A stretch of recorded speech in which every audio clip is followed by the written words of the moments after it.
On va continuer toujours dans notre modèle de document. On va créer ce qu'on appelle une liste désordonnée. Une liste désordonnée, vous l'utilisez tout le temps depuis très longtemps. C'est une liste à puces dans votre éditeur de texte préféré. Donc avec des bullet points. D'accord? Ce que l'on va faire, c'est que pour définir notre liste de points, on va créer donc, je vous ai dit, une liste désordonnée. En anglais, unordered list. Merci. Désolé pour l'anglais. Donc, unordered, U, list, L. Donc, on ouvre la balise après le H2, vous allez à la ligne, vous ouvrez un crochet, vous tapez U pour unordered, list, L pour list, et vous fermez. Là, vous allez voir que symbol va à la ligne, ferme automatiquement l'UL et va à la ligne. D'accord? Et ensuite, on va mettre, donc là on a défini la globalité de notre liste. Maintenant, il va falloir mettre chaque lien, enfin chaque bullet point. Donc pour ça, on ouvre toujours un crochet et on met LI. LI, et on ferme. Et ça va fermer automatiquement. LI. List item. Donc, un order list et list item à l'intérieur. Donc, vous voyez peut-être pas assez bien.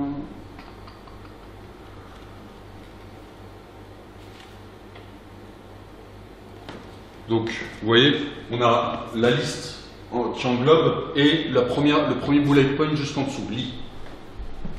Donc, vous mettez un contenu à l'intérieur de la balise lit, comme sur la balise là, l'encre, ou comme sur les titres. Vous mettez un contenu, donc on va mettre 2004, 2010, deux points, atelier HTML. Donc toujours en contenu à l'intérieur de la balise ouvrante et de la balise fermante, entre les deux. Allez-y, hein, vous pouvez en mettre un deuxième. Etc., etc. Vous pouvez en mettre autant que vous voulez.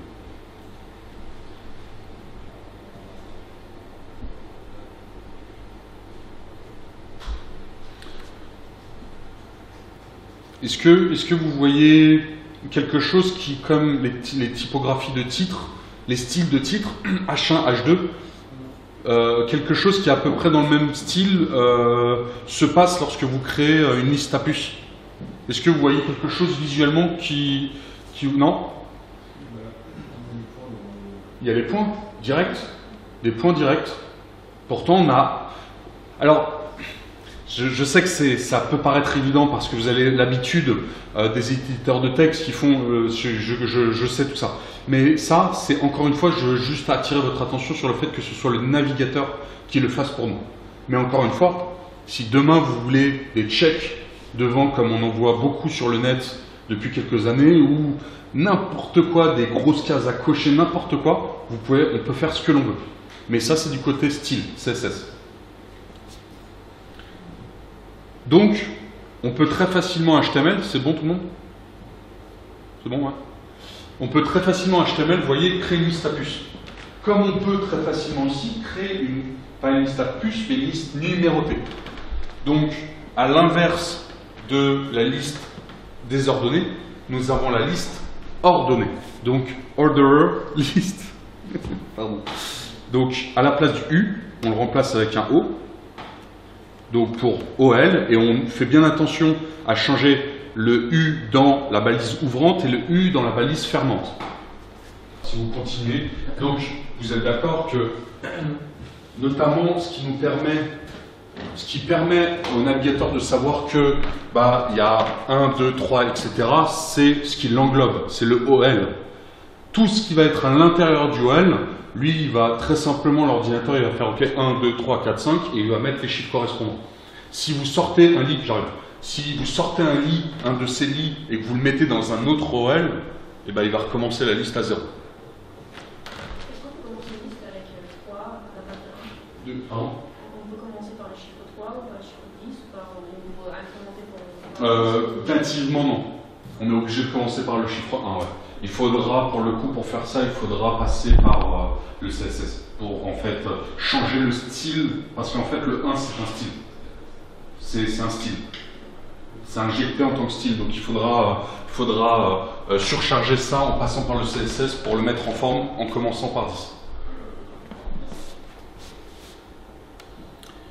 Donc voilà, donc vous voyez, hein, je suis désolé de me répéter, mais c'est toujours extrêmement... Les mecs, ils ont créé un langage qui soit le plus facile à appréhender. C'est toujours, voilà, UL ça veut dire quelque chose, OL ça veut dire quelque chose, LI ça veut dire quelque chose, nav, P ça veut dire paragraphe, A ça veut dire encre, et il y en a tout un tas. I ça peut vouloir dire italique, B ça veut vouloir dire bold, etc., etc., etc. Il y a même une balise qui s'appelle small. Je vous laisse imaginer à quoi ça sert. Voilà. Donc c'est, en plus avec le HTML5, donc la dernière version du HTML, ils ont tout fait pour que on rajoute du sens aux balises, le plus possible. Donc vous voyez la balise footer, header, nav, OL non, mais footer et plein d'autres sont arrivés avec le HTML5. Et le HTML5, ça a une grosse poignée d'années, pas beaucoup plus. Donc avant, on mettait pas footer, on mettait pas header, ça n'avait pas vraiment de sens, donc on mettait un peu ce qu'on pouvait comme on pouvait. C'est assez récent, cette sémantique dans le HTML.